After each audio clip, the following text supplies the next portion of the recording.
E aí, pessoas, bom dia, boa tarde, boa noite, tudo tranquilo, tudo beleza? Onde vocês estiverem nesse nosso mundão de Deus, né, ó, tranquilo, belezinha? Tô arrumando aqui as coisas aqui ainda, ó, pra poder fazer o vídeo aqui sobre o Tasso, que eu vou postar daqui a pouco. O Tasso, esse livro aqui, ó, esse material aqui, ó, Tasso, tá vendo?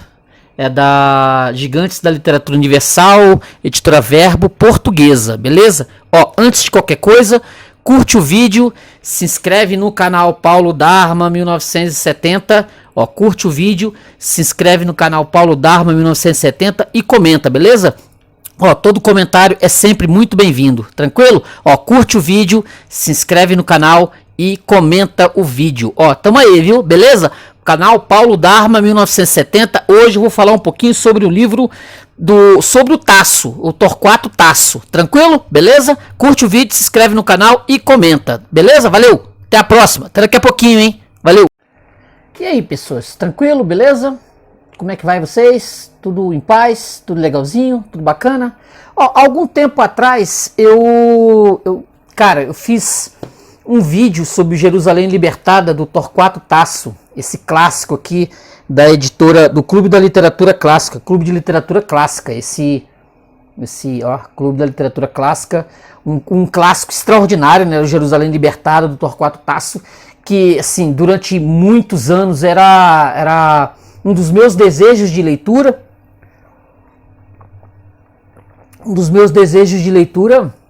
que assim, só existia uma versão, como eu falei no vídeo, há um tempo atrás, no vídeo, só existia uma versão desse livro da Ediouro dos anos 50 que eu nunca vi nem em biblioteca por aí, entendeu? Muita coisa que a gente pega, tal, visitando biblioteca, mas eu confesso que eu tinha vontade de ler, procurava, mas nunca encontrava essa edição. Inclusive tem vídeos aí antigos de uma senhora, pô, vídeo muito bom, que eu não lembro aqui agora o nome, mas ela tem ela faz o vídeo, né, com essa edição da edição de ouro. Assim, poxa, caramba, queria eu, né? Mas aí caiu na minha mão essa aqui o Clube da Leitura, que eu já fiz vídeo, se vocês procurarem aí, vocês vão achar. E andando em sebo, pra variar, isso que eu falo, é bom você andar em sebo, né? Eu topei com essa edição portuguesa aqui do Tasso. Eles chamam o Tasso de Torquato Tasso. Aqui, ó. Uma edição extraordinária.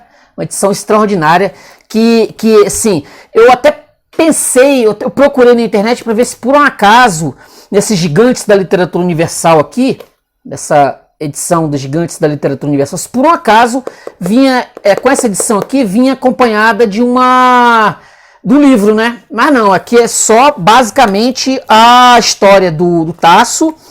Tem muitas coisas que ele escreveu fora do Jerusalém Libertada, que é bacana pra caramba, né? Porque se já é difícil você ter o Jerusalém Libertada, imagina os outros materiais dele em português, os outros materiais que ele escreveu, que assim, se esse Jerusalém só saiu em 1860 e essa edição nova agora, um ano atrás, imagina os outros materiais do Torquato Tasso, né?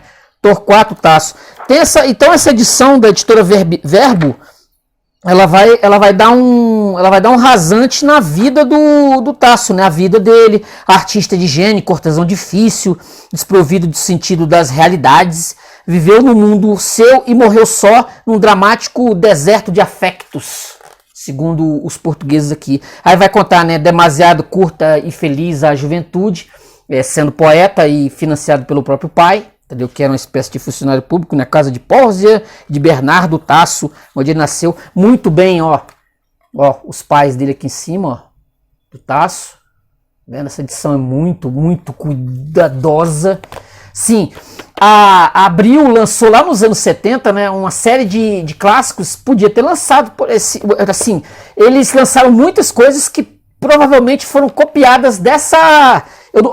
tô dizendo que eu acho isso,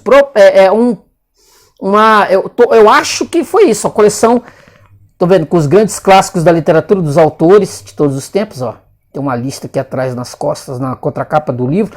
Então, tem isso. É um livro muito bem cuidado, com a história dele toda, contando tudo que ele... Como foi a gênese do Jerusalém Libertada, vai contar.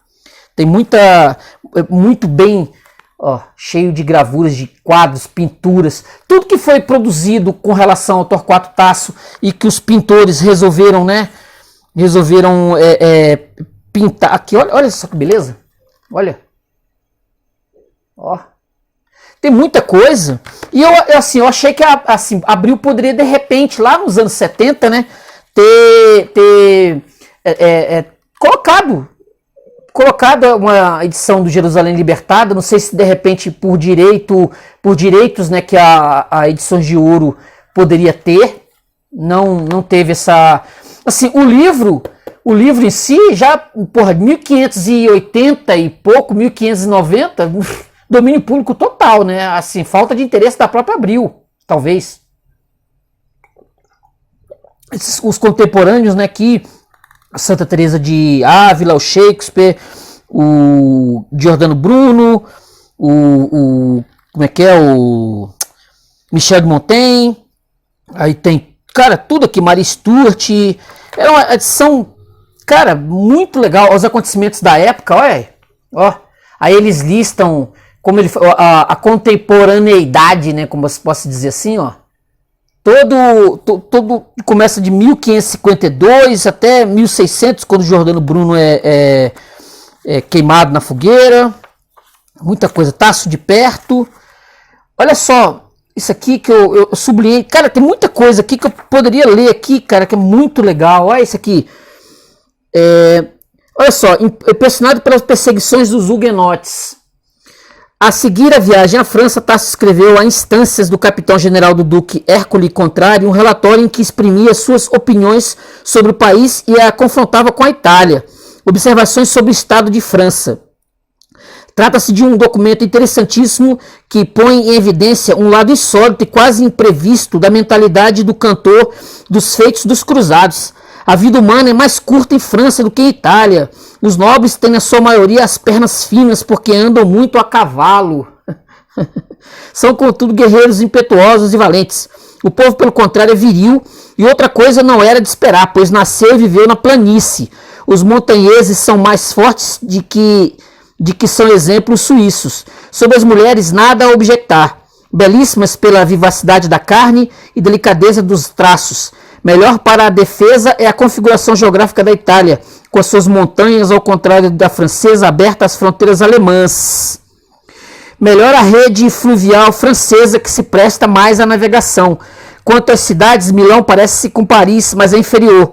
Veneza é, pelo contrário, mais bela. As casas particulares são muito feias, sem decoração, todas de madeira, com aquelas estreitas e incômodas escadas de caracol. Em compensação, há um número incrível de igrejas sumptuosas, as quais, porém, se bem que maravilhosas, não têm a elegância das italianas, pois são parcamente guarnecidas de estátuas e quadros. Politicamente, a França está melhor organizada do que a Itália, tão unida e forte sob a direção de um só rei. Mas os franceses não deveriam alimentar as crianças com leite de vaca e os nobres não deveriam viver isolados, cada um no seu castelo. Cada um no seu castelo, onde se tornam selvagens. E as letras e as ciências, horror, não deveriam cair nas mãos da plebe, como está acontecendo, porque acontece com a filosofia o mesmo que com a mulher casada com um rústico. Perde o seu decoro natural e de livre e investigadora das razões torna-se obtusa e falha de autoridade, e de rainha moderadora dos homens transforma-se em ministra das artes sórdidas e da cupidez dos haveres. As perseguições dos huguenotes, de que se falara com insistência em Paris e que culminaria daí a pouco com a noite de São Bartolomeu, 1572, impressionaram-no profundamente. É provável que aqueles horrores jamais esquecidos tenham contribuído anos mais tarde para alimentar os terrores e os escrúpulos religiosos na sua mente já perturbada. Análise interessante, né? Bem interessante. Assim, o escasso do material sobre o Tasso no Brasil, Se você virar na internet, não tem quase nada. Quase nada. E olha que eu fui atrás de muita coisa para poder fazer o vídeo sobre Jerusalém Libertada, estudar, né, sobre ele, a época. Graças a Deus saiu esse livro aqui, né? Mas o material sobre o Tasso é quase nada, entendeu? Quase nada, pouquíssimas coisas. Olha aqui, ó. Olha, a dramática diagnose de uma alienação. A loucura de Torquato Tasso foi durante séculos uma das questões mais discutidas, controversas e apaixonantes, clamorosas da história das letras.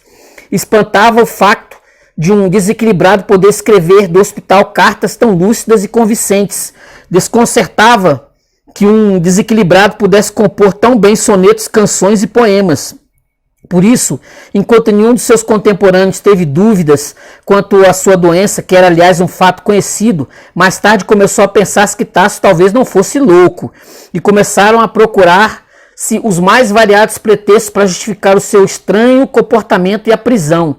Já em 1610, Alessandro Guarini publicava o diálogo Tasso, ovvero il farmetico savio, Tasso ou louco com juízo, no qual o poeta confessava fingir-se louco por amor à poesia. No século XVIII, Tiramboschi e Serassi, apesar de rebaterem a tradição do amor pela princesa, mantiveram muitas dúvidas sobre loucura, enquanto os dramas de Goldoni e de Goethe, que eu também tenho um vídeo, né, o Goethe escreveu uma peça de teatro sobre o Torquato Tasso, que eu tenho vídeo também, que tá aí no canal, se você quiser olhar, tá lá, entendeu? Mantinham viva a versão amorosa. Entretanto, os médicos começaram a formular a sua opinião.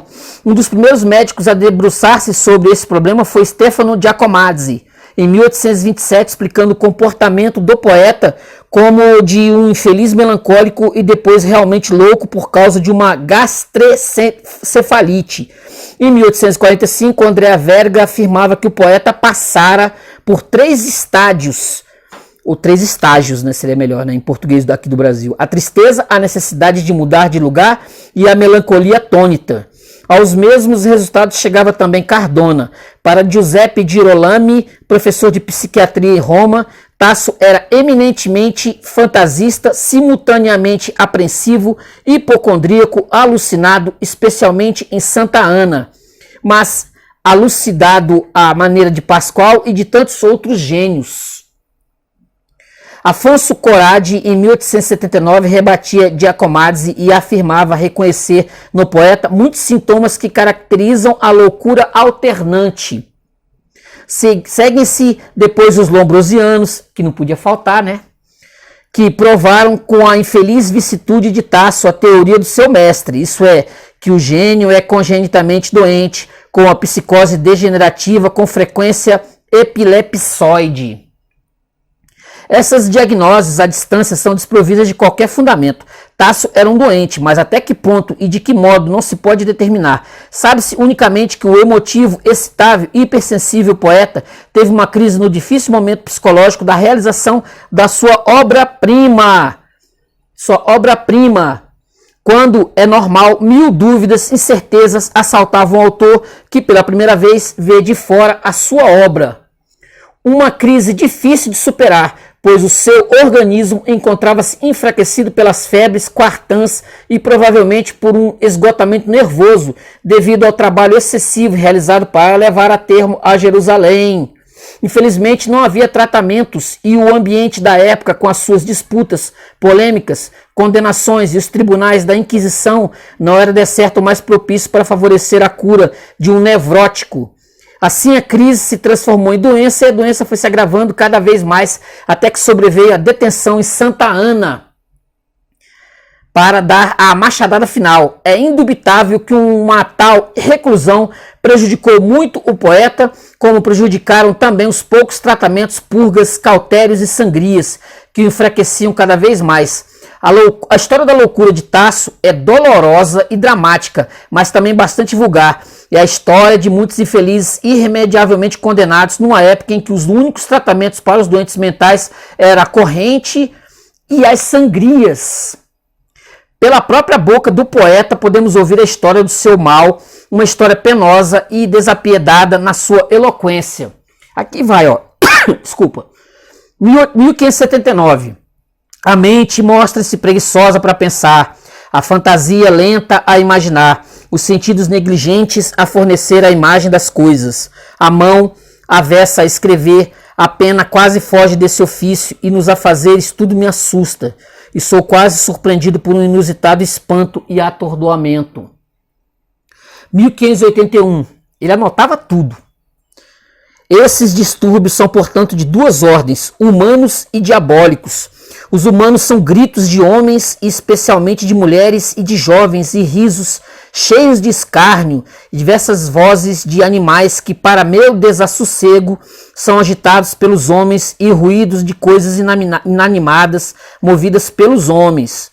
Os diabólicos são encantamentos e bruxedos, e não estou muito certo dos encantamentos, porque os ratos que enchem o quarto, e me parecem endemoniados, só por arte diabólica poderiam fazer aquele barulho que fazem. E alguns outros sons que eu ouço poderiam ser produzidos pelo artifício humano.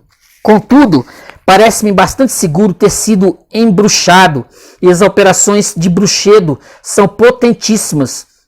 Por isso, quando pego no livro para estudar ou na caneta, ouço nos meus ouvidos algumas vozes das quais quase distingo os nomes de Paulo, de Tiago, de Jerônimo, de Francisco, de Fúvio e de outros, que talvez sejam maus e tenham inveja da minha paz. Aí, esse aqui eu tinha sublinhado, ó, ouço nos meus ouvidos algumas vozes. Ai, ai.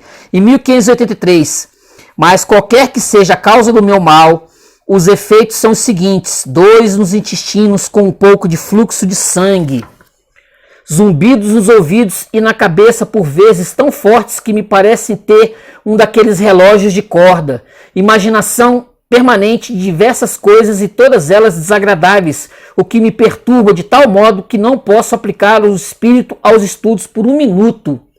Eu duvido que algum vídeo sobre o Torquato Tasso alguém tenha falado sobre isso. Eu duvido. Qualquer coisa, pode procurar por aí. Você não vai achar esse... Cara, esse material aqui é riquíssimo. Riquíssimo. Olha só, 1585. Você que é um estudioso de Tasso, Torquato Tasso, que gosta do Jerusalém Libertada, cara, dá um rasante por aí na internet procurando esse material aqui. Procurando esse material. Vale muito a pena para complementar a leitura, viu? Tem muita coisa aqui, ó. Ó, coisa pra caramba sobre o Torquato Tasso. Assim, ó, 1585. Como o diabo com o qual eu dormia e passeava não pode entender-se comigo como queria, transformou-se em ladrão do meu dinheiro, rouba-mo enquanto durmo, abre os baús e eu não me posso defender. 1585 ainda. Pareceu-me ver umas pequenas chamas no ar e por vezes os olhos... Aí vai, ele vai falando, ele vai descrevendo a esquizofrenia dele, pode dizer, né? Modernamente falando, né? A esquizofrenia dele, ouvindo vozes. Olha só isso aqui, o beijo de Leonor, o insulto aos Estes. O amor impossível de Tasso pela princesa d'Este é uma das tradições mais sugestivas que surgiram em torno do popular poeta, e talvez não desprovida de um certo fundamento, ainda que seja totalmente improvável uma relação entre o amor por Leonor e a doença do poeta. É porque por conta desse amor, dizem que ele também foi ficando doido também, né? Foi ficando doido. Isso tá lá no Goethe, tá lá na poesia do Goethe, tá lá na poesia e no teatro do Goethe. Tem muita coisa aqui. Olha só, as obras. Ó, uma aqui é o Rinaldo. Ó, Rinaldo. Tem as rimas que ele escreveu, tem a análise sobre as rimas. Tem o teatro dele, né? O Aminta. Olha só, o Aminta. Caramba. Tem o Rei Torresmundo. São materiais que no Brasil eu nunca vi. Ó, Jerusalém Libertada, né? Aqui, ó. Edição mais antiga. Ó, das primeiras, ó. Vendo Jerusalém Libertada. Tem a primeira, tem aqui tudo sobre, tem várias passagens sobre Jerusalém Libertada que eles colocam, né? Tem um resumaço fabuloso sobre Jerusalém Libertada. Tem a Jerusalém Conquistada, né? Ó, Jerusalém Conquistada, que o pessoal mete o pau, ele mesmo mudou muita coisa do Jerusalém Libertada e foi dar né, ele fez muitas modificações que o pessoal não aceitou. Ó, tem mais aqui, ó, o Mundo Criado. Ó, o Mundo Criado, tem mais outra, ó. Outra aqui é Obras em Prosa, que ele também escreveu. Olha as pinturas, ó. Tem ainda o Epistolário, só as cartas que o Tasso, olha aí, que o Tasso escreveu durante toda a vida. Aí tem a arte, né? A arte na época do Tasso, olha aí, ó. Olha só. Gente, isso aqui é rico demais. Olha. Ó, com passagens do livro. Muitas passagens do livro, né? Que eles fazem. Olha. Muita coisa bacana. Olha essa aqui. Olha essa. Caramba. Isso aqui é por volta de 1590, muitos foram em Roma os que ficaram maravilhados perante este anjo pintado por Caravaggio na sua fuga para o Egito. Tem uma tal grandiosidade juvenil, uma tão provocante liberdade que não podiam deixar de classificar o artista como um pintor revolucionário. Aqui, ó. Caravaggio. Aí, ó. Olha isso. Que beleza, gente. Olha. Que maravilha, hein? Caramba, muita coisa. Tem aqui, né? Tem a antologia da Jerusalém Libertada, tem vários cantos. Ah, só para lembrar, a tradução portuguesa daqui, dessas partes que eles colocam no livro aqui, eu fiz comparação com esse material aqui, viu? Eu não posso, cara, a tradução daqui é muito melhor do que essa de 1860 aqui brasileira. Caramba, muita coisa legal. Olha só, uma passagemzinha aqui, se você quiser pegar o seu Jerusalém Libertada aí brasileiro, olha só aqui, ó, canto 2, do 18 ao 53. Por entre o vulgo, a jovem entrou, só, sem cobrir nem mostrar suas belezas, os olhos abaixou, um véu se pôs, com maneiras esquivas e gentis. Impossível dizer se, com ou sem atavios, compôs o belo rosto, e de amor a natureza e seus amigos, negligências são seus artifícios. Aqui, né, canto 2, né, que ele vai contar dessa passagem aqui do Olindo e Sofrônia, que eles são levados à fogueira pelo muçulmano. Olha aqui. Tem a passagem, tem mais o canto 14, eles separam várias coisas. Olha aqui, isso aqui é de uma beleza. Olha só, é do canto 14, olha só, que beleza. Ó jovens, enquanto abril e maio vos cobrem de flores e verdes vestes, de glória e de virtude o falaz raio, a mente jovem, não vos encante. Só quem segue o que lhe agrada é sábio, e no tempo propício dos anos colhe o fruto. Assim clama a natureza. E, no entanto, vós cerrareis a alma aos seus preceitos? Loucos, porque deixais o dom tão caro, que é tão breve, da vossa mocidade. Palavra e fumo são ídolos só, a que o mundo chama o seu valor. A fama, que aos soberbos tanto agrada, tem um doce som, e tão bela parece. É um eco, um sonho antes do sonho, uma sombra, que com qualquer vento se dissipa e liberta. Goze o corpo afoito, e nos alegres objetos, a alma tranquila satisfaça os frágeis sentidos. Esqueça os desgostos idos, e não apresses as suas desventuras, aguardando os males. Nada cuide se o céu troveja ou relampeja. Ameace a sua vontade e provoque desgraças. Isso é sabedoria, essa é a vida feliz. A natureza ensina e a recomenda. Nossa, isso aqui melhor do que na tradução brasileira, viu?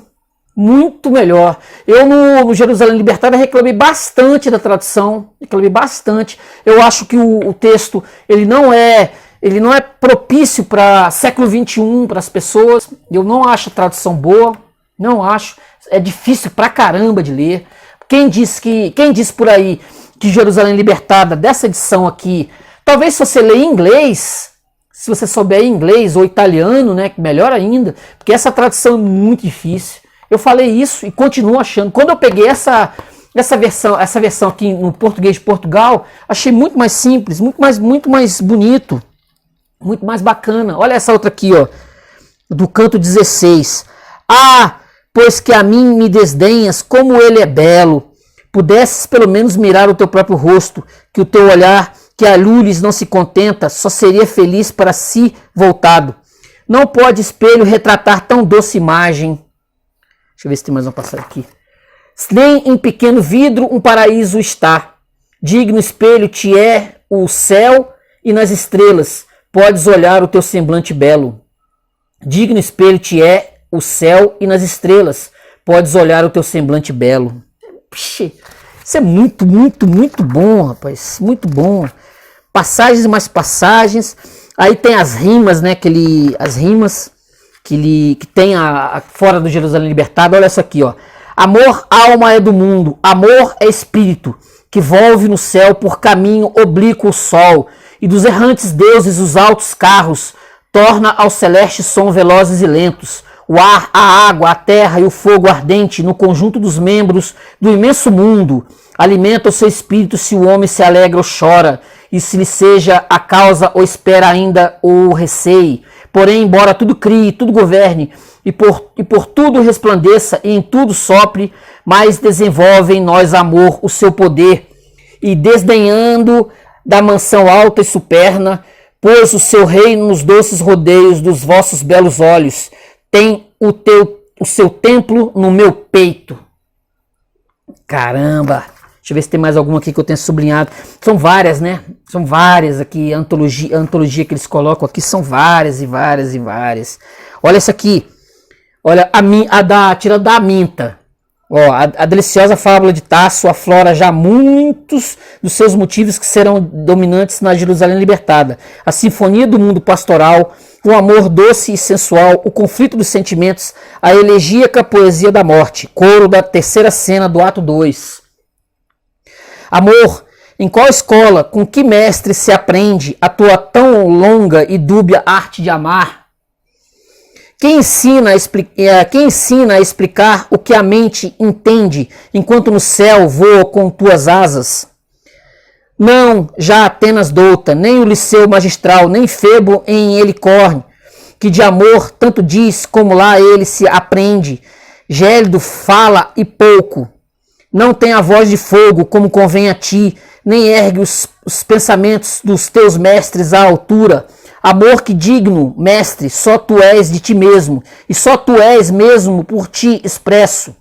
Tu ensinas a ler aos mais rústicos engenhos as coisas admiráveis que com letras de amor escreves com tua mão nos olhos de outrem. Tu, em ditos belos e fecundos, das eloquências aos que te são fiéis, e não raro, ó estranha e rara eloquência de amor, não raro no dizer confuso, E em palavras que são interrompidas, melhor se exprime o coração, e mais parece mover-se, que não se faz com vozes que são doutas, e o silêncio costuma ainda ter pedidos e palavras. Amor, leiam embora outros os socráticos preceitos, que eu em 2 belos olhos aprenderei esta arte, e perderão as rimas das penas mais profundas depois das minhas selvagens, que tosca mão em tosca casca imprime. Cara, demais. Aí tem os personagens, né? O Godofredo. O livro aqui ele faz uma análise sobre o Godofredo. Vai falar sobre o eremita, né? O Pedro Eremita, o Boemundo, que está no Jerusalém Libertada. Ó, Tancredo, Sofrônio, o Aladino, entendeu? Solimão Obscuro, Rinaldo, Espelho Mágico. Olha, Clorinda, olha só, cara, muito bom. Se você vê isso por aí num sebo, pegue, não deixe de pegar, porque isso aqui vai deixar o seu estudo sobre Tasso, sobre Jerusalém Libertada, muito melhor. Eu sinto profundamente não ter achado esse material aqui quando eu estava lendo Jerusalém Libertada. Olha, ó. Eu sinto profundamente não ter encontrado esse material, entendeu? Que ele ia enriquecer muito. Só para eu concluir aqui, um pouquinho antes, ó, as cruzadas narradas pelos árabes. Eu quero fechar essa resenhazinha sobre esse material aqui com que abre o livro, né? Eu ia deixar por último, que é As Cruzadas Narradas pelos Árabes, tá? Ó, paralelamente à que foi cantada por Tasso, existe naturalmente uma outra guerra santa, em que o pio exército de Alá defende a rocha sagrada dos cães infiéis, os cristãos. Olha só, as discórdias internas, um dos piores males do exército muçulmano. Da crônica de Ibn al-Athir, o maior historiador da Baixa Idade Média muçulmana, os muçulmanos avançaram e defrontaram os francos em Antioquia, mas Kerbuka portou-se mal com os muçulmanos que estavam com ele, irritou-se e tratou-os sobranceiramente, pensando que ficariam com ele em tais condições. Essa atitude indignou-os e levou-os a conceberem no seu íntimo o plano de o traírem na altura da batalha e a abandonarem no momento da confrontação decisiva. Os francos ficaram em Antioquia 12 dias depois de terem conquistado, sem terem de comer. Os grandes alimentavam-se com as suas montadas e os pobres com os animais mortos e folhas de árvores. Perante isso, mandaram pedir a Kerbuka que os deixasse sair com vida da terra, mas ele não acendeu e disse: só saireis pelas armas. Entre os reis que estavam com eles contava-se Balduíno, Sangil, Godofredo, o conde, futuro senhor de Edessa, e Boemundo, senhor de Antioquia, chefe de todos os outros. Encontrava-se também com eles um frade de grande autoridade, extremamente sagaz, que lhes disse que o Messias tinha uma lança enterrada no Cusiwan, um grande edifício de Antioquia. E se a encontrardes, vencereis, senão tereis a morte certa. O frade tinha enterrado previamente uma lança num dado lugar e disfarçado o seu rastro. E ordenou-lhes jejum e penitência durante 3 dias, e no 4º dia levou-os a todos aquele lugar com seus homens e os operários, que cavaram por todo lado e encontraram a lança tal como ele anunciara. Perante o que o frade proclamou: exultai pela vitória segura. Assim, no quinto dia saíram pela porta da cidade, divididos em grupos de 5 ou 6. Os muçulmanos disseram a Kerbuka: deves colocar-te à porta e matar todos os que saíram. É fácil disseminá-los, precisamente agora que se encontram dispersos. Mas aquele respondeu: não, esperai que tenham saído todos, e então matá-los-emos. E não permitiu que os surpreendessem com um assalto inesperado, e quando alguns muçulmanos mataram um grupo dos que saíram, ele dirigiu-se pessoalmente a eles, impedindo que o fizesse e proibindo-os. Quando os francos saíram todos de Antioquia, iniciaram uma grande batalha, e os muçulmanos puseram-se em fuga por culpa de Kerbuka. Primeiro, em virtude do desprezo e desdém com que os tinham tratado, e depois por os não ter deixado matar os francos. A derrota foi total, pois ninguém puxou da espada ou da lança ou desferiu o arco. Os últimos a fugir foram Sukman ibn Artuk e Janan ad-Dawa, que se tinham emboscado, e Kerbuka fugiu com eles. Perante isso, os francos pensaram que se tratasse de uma cilada e temeram mover-lhes uma perseguição. Só um corpo de combate da Guerra Santa se manteve firme e se bateu para ganhar prestígio junto de Deus e procurar o martírio. Os francos mataram-nos aos milhares e pilharam os víveres e os haveres, as cavalgaduras e as armas que estavam no campo, saindo assim restabelecidos e reforçados. Caramba, hein? Aí tem a queda de Jerusalém, né? Vai narrar aqui a queda de Jerusalém pela visão dos árabes, sensacional. Tem aqui também: um poeta chora as desventuras dos filhos de Alá. Porque como tá no Jerusalém Libertada, há uma briga, há um universo aqui do Jerusalém Libertada, é o bem contra o mal. Os muçulmanos são mal, né? E Deus ele coloca os cruzados para libertar Jerusalém, que está sob as mãos de Satanás, que controla os muçulmanos. Aí quando você pega aqui, tem a visão exatamente dos muçulmanos sobre o que os cruzados fizeram. Quer dizer, sensacional, assim, nota 10. Negócio realmente que, por isso que eu digo, é importantíssimo você ter esse material em mão. Se você é um estudante de Torquato Tasso, é importantíssimo você procurar isso por aí, em sebo, na internet, entendeu? Na internet eu já vi vendendo. Por aí. importantíssimo. Vale muito a pena, beleza? Ó, eu falei um pouquinho aqui dos gigantes da literatura universal portuguesa, né, sobre o Torquato Tasso, material que para mim complementa bastante a leitura do Jerusalém Libertário, essa edição dificílima, né, com texto difícil pra caramba de ler para as pessoas do século XXI, que não estão, né, que não estão assim com muita, né, com o português não tá lá legal, nosso, né, o nosso português aqui, principalmente por questão de leitura, coisa que vale. Então vale a pena pra caramba você achar essa edição aqui, ó. Olha aí, ó. Ó, da editora Verbo, tá vendo? Ó. Vale a pena pra caramba procurar, entendeu? Vai procurar e se você achar, compre! Você está intimado a comprar esse material aqui. Beleza, gente? Ó, curte o vídeo, se inscreve no canal, comenta. Nós somos cavaleiros medievais, nosso trabalho é medieval, beleza? Ó, leia Torquato Tasso, leia o Goethe, leia Torquato Tasso, leia, se você achar as obras do Torquato Tasso por aí em outra língua, compre, leia, beleza, gente? Curte o vídeo, se inscreve no canal e comenta. Valeu, tchau, até a próxima!